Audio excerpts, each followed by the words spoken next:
हाँ सुनना, नाम जप करना, कंठी पहनना, तिलक लगाना, एकादशी करना, गुरु निष्ठा का पालन करना, इन सब के पीछे एक ही उद्देश्य होना चाहिए, ठाकुर जी हमसे रास करें, हमारे साथ रास करें, ठाकुर जी हमारे यहां पधारे।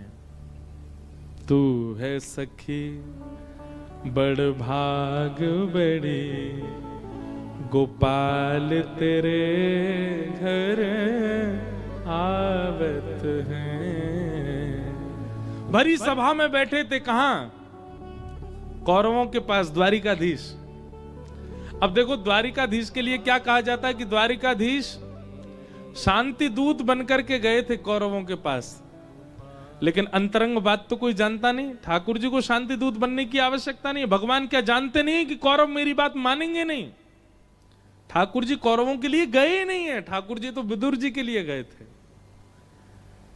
ठाकुर जी दिखा के क्या आ रहे हैं? शांति दूत बन के आए हैं, शांति प्रस्ताव लेकर के आए हैं। और भरी सभा में जब ठाकुर जी ने कहा कि भाई युद्ध मत करो, 5 गांव दे दो 5 पांडवों को, तब दुर्योधन ने अस्वीकार कर दिया, नहीं सुच्चग्रैव न दास्यामि बिना युद्धे न केशव, बिना युद्ध के सुई के नोक के बराबर भी जमीन नहीं दूंगा। ठाकुर जी को क्या ये बात पता नहीं थी? पता थी ठाकुर जी को दुर्योधन नहीं मानेगा, फिर क्यों गए? क्योंकि वो उनके लिए गए ही नहीं है। जब दुर्योधन ने कहा 56 भोग बने हैं ठाकुर जी, पाओगे? भगवान बोले अरे मेरा निमंत्रण कहीं और है, मैं पहले ही निमंत्रित करके आया हूं किसी और को कि मैं वहां जाऊंगा। दुर्योधन बोले हमारे यहां आपको और कौन निमंत्रण दे सकता है? ठाकुर जी बोले हमको विदुर काका ने निमंत्रण दिया, बहुत पीछे पड़े मेरे, बहुत हाथ पांव जोड़े, पैर पकड़ लिए थे इन्होंने मेरे कि मेरे यहां आना पड़ेगा। विदुर काका वहीं बैठे बोले मैंने कब दिया इनको निमंत्रण, मैंने तो इनसे कभी नहीं कही मेरे घर आओ। और वहीं सभा में बैठे, अच्छा ठाकुर जी अगर कह दें कि विदुर जी ने निमंत्रण दिया उनका, तो विदुर क्या मना करेंगे? विदुर जी के तो खून ठंडा पड़ गया, बोले मैंने कब निमंत्रण दिया। भगवान बोले विदुर जी पैर में गिर गए मेरे यहाँ आना है आपको पाने के लिए। बेचारी विदुरानी जी खूब सारी सामग्री, सुबह जब मैं आ रहा था तो मुझे दिख गई थी सब्जी मंडी, सब्जी खरीद रही थी, मेरे लिए साग बना रही होंगी, व्यवस्था कर रही होंगी। उनके यहाँ नहीं पाऊंगा तो आपके यहाँ तो मैं पालूंगा फिर कभी भी, अभी विदुर जी के यहाँ जाना है। विदुर जी चौकड़ी मार के भागे वहां से, बोले ये सब क्या हो रहा है? पत्नी ने मुझे नहीं बताया। घर जाके देखा तो विदुरानी तो स्नान कर रही थी। विदुर जी बोले तुमने ठाकुर जी को निमंत्रण दिया? वो भीतर नाती नाती बोली कौन से ठाकुर जी? बोले द्वारिकाधीश को। बोली नहीं तो ऐसा तो कुछ नहीं, मैं तो कभी उनसे ऐसे बात ही नहीं कर पाई हूं बैठ करके, मैं कैसे बोले आज भरी सभा में कह रहे थे कि मेरा विदुर काका के यहाँ निमंत्रण है, और सुबह सुबह तुम उनको सब्जी मंडी में मिली थी, सब्जी खरीद रही थी। विदुरानी बोली मैं तो कहीं गई नहीं। विदुर जी समझ गए ये तो कृपा करने के लिए आ रहे, देवी घर में कुछ है भी नहीं, क्या करें, आज पहली बार द्वारिकाधीश हमारी कुटिया पे आ रहे हैं, तुम जल्दी तैयारी करो, बाहर चौक पुराओ, सुंदर दिए जलाओ, सुंदर सुगंधी कर दो, मैं तब तक कुछ लेके तो आऊं उनके लिए, वो आ रहे हैं हमारे यहाँ। विदुर जी थैला लेके भागे कुछ सामग्री लेने के लिए। विदुरानी भीतर से निकल के आई और बस गीले केश हैं, झटपटा रही हैं, ठाकुर जी आ रहे हैं, बिल्कुल तन की स्थिति ऐसी विलग हो गई। एक वो कीर्तन आया ना, राम आएंगे तो अंगना सजाऊंगी, राम आएंगे तो दीप जलाऊंगी, राम आएंगे तो ये, पर मुझे ऐसा लगता बहुत अच्छा भजन है, पर वास्तव में राम आएंगे तो आप कुछ भी नहीं कर पाओगे। आपके पैर आप रखोगे कहीं, जाएंगे कहीं, पता चल जाए ठाकुर जी आ रहे हैं। विदुरानी तो अस्त व्यस्त वस्त्रों में घर भी ठीक करती जा रही है, झाड़ू भी ढंग से नहीं लगा पा रही है, और इतने में ही गेट खटखटा दिया ठाकुर जी ने, खोलो। दौड़ करके जैसे ही गई विदुरानी और जैसे ही द्वार खोले हैं, शंख चक्र गदा पद्मधारी कमल नयन भगवान, कमल मुख, सुंदर सुंदर मुकुट धारण करके, आहा चंदन की सुगंधी महक रही है, मंद मंद बांकी मुस्कान से खड़े हैं और विदुरानी जी को दर्शन दे रहे हैं। विदुरानी जी देख करके 2 बार तो बेहोशी आई उनको, ठाकुर जी ने संभाला, काकी जी बहुत जोर की भूख लगी, कुछ खिलाओ। इसे क्या कहते हैं? ये है रास। ये रस नहीं है, ये क्या है? रास। तू है सखी बड़ भाग बड़ी, नंदलाल तेरे घर आवत है। और उसमें भी अब आप कहोगे महाराज जी कैसे?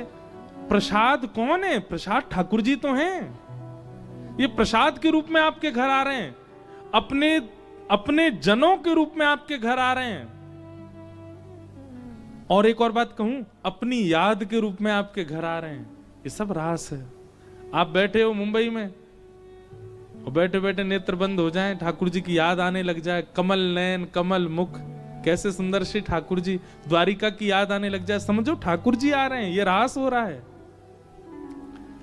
तू है सखी बड़ भाग बड़ी, गोपाल तेरे घर आवत है। तू है सखी गाओ। भाग बड़ी, गोपाल तेरे घर आवत है। तू अपनो श्रृंगार करत है, तू अपनो श्रृंगार करत है। ये दर्पण हाथ दिखावत है। ये दर्पण हाथ दिखावत है। तू है सखी बड़ भाग बड़ी, गोपाल तेरे घर आवत है। तू है सखी बड़ भाग बड़ी, गोपाल तेरे घर आवत है। हमारे महाराष्ट्र में एक हुई जनाबाई। जनाबाई का नाम सुना? उनके संग रास करते थे श्री पंडरीनाथ भगवान। जनाबाई पंढरपुर गई, एकादशी के दिन छोटी सी थी, और उनका ऐसा था कि पंढरपुर जाऊं और कभी लौट के ना आऊं। तो अति भीड़ होने के कारण माता पिता से हाथ छूट गया। तो वैसे तो बालक माता पिता से दूर होने पर रोते हैं, पर जनाबाई तो नाच रही थी, बोले बहुत अच्छा हुआ, अब यहीं रहूंगी, नित्य पंडरीनाथ के पास ही रहूंगी। बैठी थी चंद्रभागा जी के तट पर और रो रही थी। इसलिए नहीं कि माता पिता दूर हो गए, हे पंडरीनाथ कब मिलोगे, हे विठल मुझे कब मिलोगे, विठल मुझसे कब मिलेगा, विठल मेरा कब होगा, विठल मेरे पास कब आएगा। रोती जा रही है। बहुत सुंदर चरित्र है श्री जनाबाई जी का। तब आप नामदेव महाराज जी के यहां गई, वहां रह करके आप उनके यहां सेवा करती, पूरे घर की सेवा करती, सबकी सेवा करती। और जब सब निवृत्त हो जाती तब रात में चक्की पीसते पीसते पंडरीनाथ को याद करती, विठलनाथ को याद करती। एक दिन ठाकुर जी आपके इस भाव पर इतने रीझ गए, ठाकुर जी आ गए और ठाकुर जी इतने भावुक हो गए कि पूरे दिन पूरे घर की सेवा करती है, सबके लिए भोजन बनाती, सबका बर्तन मांजती, सबके कपड़े आदि व्यवस्थित करती, और सबसे निवृत्त होकर रात में चक्की पीसती और मेरे को याद करती है। बहुत थक गई होगी, इसको थोड़ा आराम मिल जाए। ठाकुर जी सामने बैठ गए और जनाबाई जो चक्की पीस रही थी उसी पे अपना हाथ रख के ठाकुर जी पिसवाने लगे। जनाबाई को थोड़ा आराम सा लगने लगा, हाथ में चक्की चल रही थी, धीमे धीमे हाथ छूट गया, थोड़ी सहज सी हो गई। तभी देखा चक्की तो अपने आप चल रही है, नेत्र खोल करके देखा तो साक्षात पंडरीनाथ सामने बैठे और बैठ करके चक्की पिसवा रहे जनाबाई के साथ। नेत्र सजल हो गए जनाबाई के। अब तो रोज आते हैं ठाकुर जी, रोज चक्की पिसवाते हैं जनाबाई के साथ।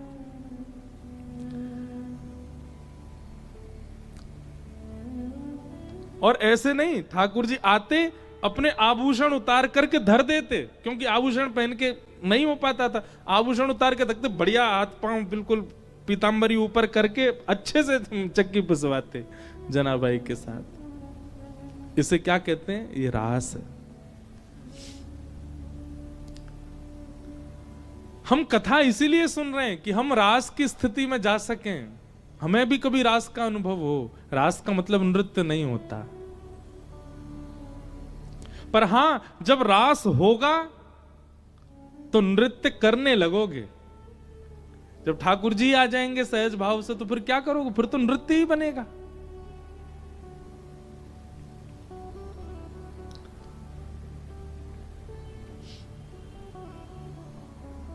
और दिन तो गोपियां आती हैं ठाकुर जी के पास, पर आज ठाकुर जी जा रहे हैं गोपियों के पास, इसीलिए इसको रास कहा गया है।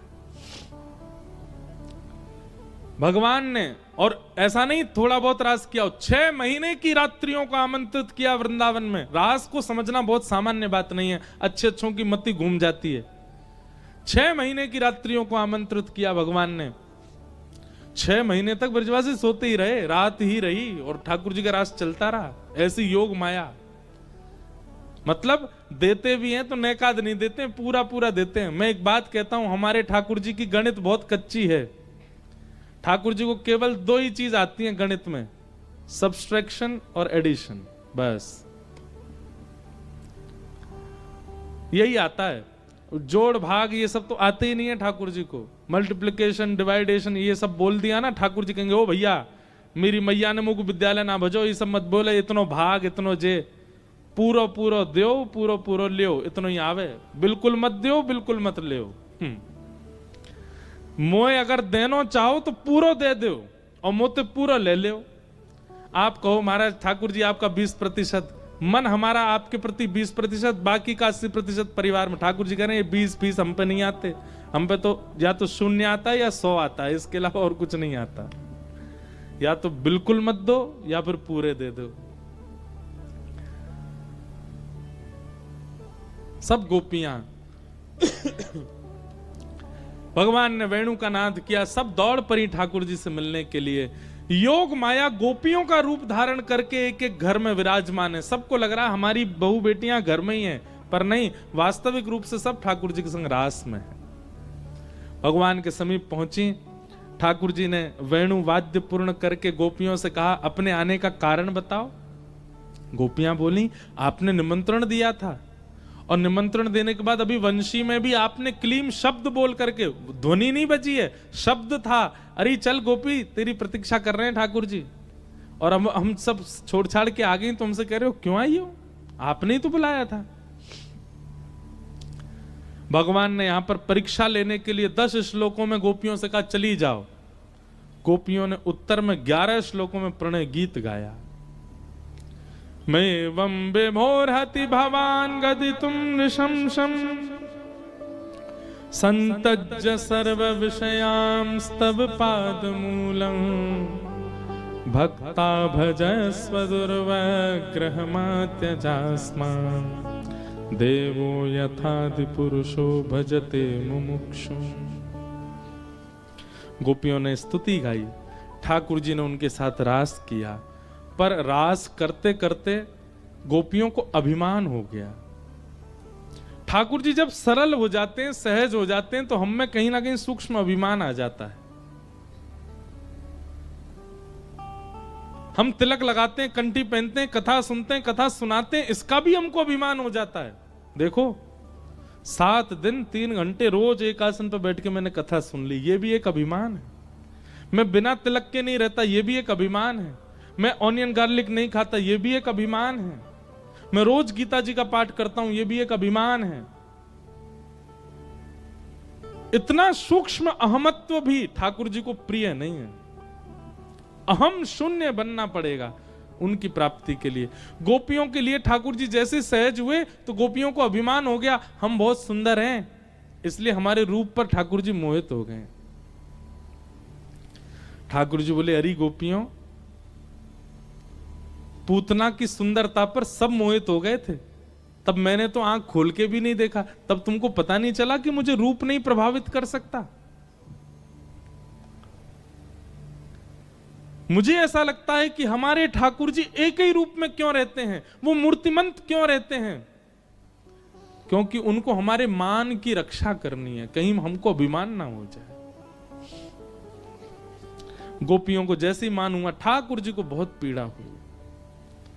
बंधुओं, प्रेमी को पीड़ा हो ऐसी क्रिया कभी मत करो। ठाकुर जी को आपके क्रोध से पीड़ा नहीं आएगी, आपके लोभ से पीड़ा नहीं आएगी, आपके काम से भी उनको पीड़ा नहीं आएगी, पर आप जब अहम करते हो तब ठाकुर जी को बहुत पीड़ा होती है। अहम क्यों? क्या तेरा कोई अस्तित्व है? ठाकुर जी बोलते हैं, तू किस बात का अभिमान कर रहा है? तुम हो कुछ भी नहीं है, सब कुछ मेरी कृपा से है, फिर भी तुमको अभिमान, अहमत्व नहीं।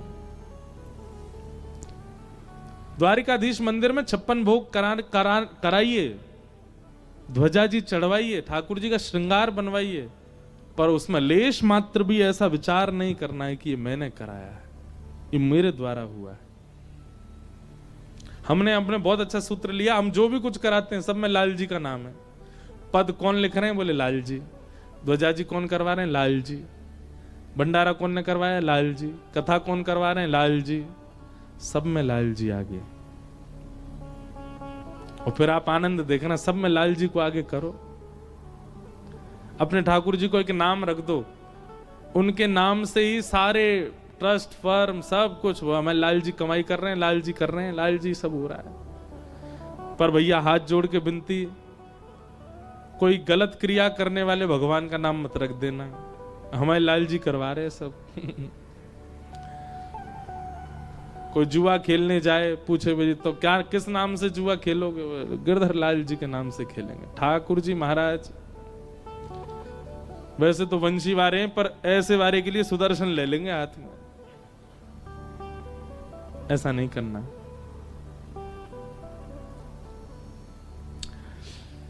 तो अहम ठाकुर जी को प्रिय नहीं। गोपियों को जैसे अहम हुआ, ठाकुर जी वहां से अंतर ध्यान हो गए। तो कहते हैं गोपियों को अहम क्यों हुआ? क्योंकि गुरु विहीन होकर के गोपियां गई हैं।